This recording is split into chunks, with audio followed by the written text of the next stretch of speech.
Knees! That's right, knees, just like you requested. This Bionicle Inspiration Series episode is on knees. Welcome to the Bionicle Inspiration Series, where we showcase some mocks to inspire you for some ideas for things you can do in your next build. Or if you're like, man, I don't know how to build some knees, watch this episode. So, I'm not gonna lie, you guys are like, hey, Ben, do an episode on knees. And I'm sitting there just utterly confused. I don't know how to do an episode on knees. So, I'm actually going to take you through my process with this episode. I'm going to do the exact same normal thing of like, here's 3 mocks, but I'm going to show you a few other things. I'm going to show you how, if I was the one building a mock and I was like, oh man, I don't know how to do these knees, or I want to really do a really cool knee design for this, I don't know how yet. I'm going to show you what I would literally do to do that. This is also a bit of a teaser for a future series on this show called Behind the Build, which I'm just teasing now. I've got a few episodes of it recorded and ready, but I'm not going to post them for a while because reasons. So yeah, teasers. Anyway, let's begin. The first mock that we have today is, look, I'm gonna pronounce this wrong. Gavazolovol. Gavar Zahog Vol Lich Lord by Cameron.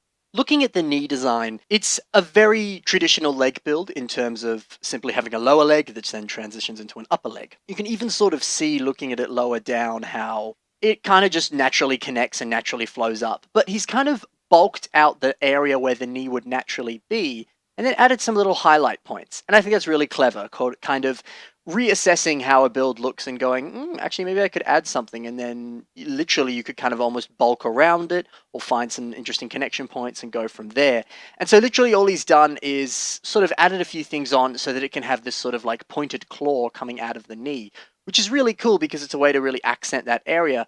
And enhances everything quite nicely. It also flows upwards with some more spikes going up there, and then there's a lot of spikes sort of on the rib cage there, and of course he's got spikes on his claws. Essentially, this whole mock is just spikes, which is really, really cool. So it makes everything flow really nicely and genuinely sort of have a nice coherent look to it. So because I'm going to be covering a fair few mocks this episode, not going to touch too much on this, except for the fact that this mock looks amazing, very cool dress design, awesome sort of rib cage design, and a really nice head using those Ultimate Doom masks. And then repeating them too on the shoulders looks very, very cool. Anyway, let's move on to the next mock. I will be covering them a little bit more later in the episode, you will see. So don't stress if you're like, Ben, there wasn't enough. The next mock we have is by Oblivious and is called, man, there's a lot of Z's in this episode, Zaloroth. Maybe I pronounced that wrong. A lot of difficult names in this episode, my apologies. What I really like about this knee design is the sort of pronounced accent point that this sort of has. Essentially, he's sort of transitioned the lower leg design up into this metro shoulder there. And it really kind of gives a sort of vibe of looking like, well, a knee. It's also really cool how he's turned that piece on its side. I think that's always really clever, is seeing ways that you can use parts in the way that it isn't naturally intended. In system, I guess that's more snot. Those of you who don't know what snot is, snot stands for studs not on top. Essentially what that means is looking at a piece and going, you know what, I'm not going to place this the normal way of just one brick on top of another brick. I'm going to put this brick sideways up against this brick, find a way to connect it, and then boom, bam, bing.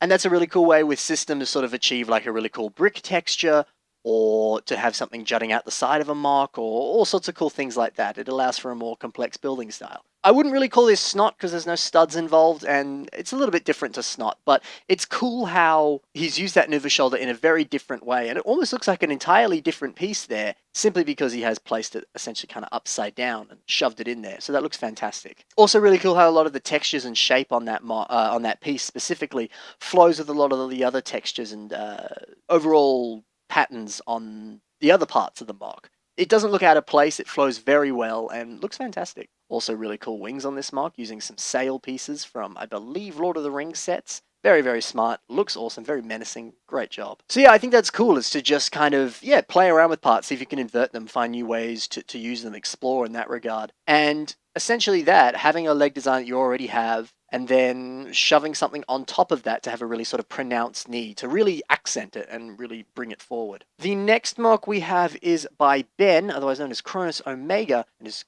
called Carapaw, King of Crabs. So this is essentially a revamp of the old Baraki set Carapaw. Probably one of my favorite Baraki. Probably one of my favorite sets too. Really, really fun set, this guy. So, really cool because he's literally just used parts that come from Carapaw Well, that's okay. To quote Luke Skywalker, none of the words I said in that sentence were true. Or paraphrase, I don't remember the exact quote. But essentially, he's just used the armor parts from Carapaw. He's obviously used more than the set comes with. He's probably bought one or two different Carapaws here. But it's really cool how consistent and nice that looks just to see the same part repeated more than once. Especially because those colors on Carapaw only came on him. And so it's really cool to use such a unique and awesome color as well as having a very consistent shape because you're using parts that just came in one set. So essentially what Ben has done here on the knee is to flip the Carapaw part. That's fun. To flip the Carapaw part. And have it kind of jut out in some way, so it kind of has, again, very similar to the last mock, a very recognizable, noticeable knee. And it really fits this overall sort of aquatic, shell, crustacean-like vibe that it's got, with sort of jutting out parts and areas of kind of almost like armor on a crustacean. Looks awesome. So I think that's really clever, is to repeat a part a whole bunch of times, and then, again, sort of similar to the last mock, finding new ways to use it to have a sort of more pronounced, interesting way. So I think it's really cool. Also, speaking of new ways and new interesting things, really clever take on Carapaw, kind of almost turning his eyes in every other part of this mock into, to me, what looks like a sort of undead version of him, or some sort of weird, creepy, under low levels of the sea, something we humans haven't even discovered kind of look to it. It looks really creepy, sort of zombie-like. It's awesome. I think it's fantastic. I think it's a really unique, awesome take on Carapaw. So Ben did a fantastic job here. So, a little bit shorter. That's technically all three, but like I said, I was going to do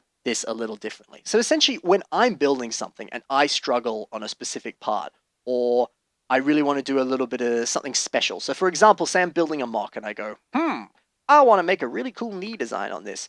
Basically what I do is I go on Flickr, I go on mock pages, I go on any place you can find Lego, even Google sometimes, and I just type in knee, or I don't know, I look at some of my favorite builders. For example, Kronos Omega would be one of them, and I go, all right, how have they done some knee designs? So for example, let's begin with another mock by Kronos Omega. Now some people are going to be like, Ben, you put Ben in two of his mocks in one episode, how dare you? Well, I'm doing that for a reason, because I very often scroll through some of my favorite builders when I need inspiration, and as I say in every episode, check the links in the description for the mock you saw in today's episode, because you can learn a lot from the builders and the other things that they've built. I think it's very important to look at a lot of the things that other people have built, because you're going to learn a little bit more about their style. You're going to notice things that they do that you may not do. And if they've done one good mock and then they've done another good mock, they're going to probably have done a lot of other cool mocks. And so there's definitely a lot to learn. So good to have sort of consistent resources that you can kind of check back in with. So I think that's really cool. So I'm going to cover quickly what Ben's done with a knee design here. So it's very custom in some sense, but he's essentially just shoved a Hero Factory shell there just in front of where the lower leg transitions into the upper leg. And so that kind of makes it have a more pronounced knee design. I think it's really clever. I've also seen similar things done like that with a completely uncustom version. So essentially just using very typical like a Nika leg armor and then shoving the exact same Nika leg armor piece on the front of that. I'm just going to show a photo of it. I literally just put this together. Boom, bang, bing, here it is. So you could do a non-custom version or an actual custom version. So I think it's really cool. So I'm scrolling through now and I go, okay, that's a really cool design from Ben. I'll keep that in mind. And then I go to somebody else. I found this design by Mr. Kaf Uluhu, and this mock is simply just called Whip because it's a work in progress. It's not a finished mock. And he's done a really clever design here where he simply used sort of some of these Technic angled pieces that, depending on the number on them, have the axle connection is angled in a slightly different way.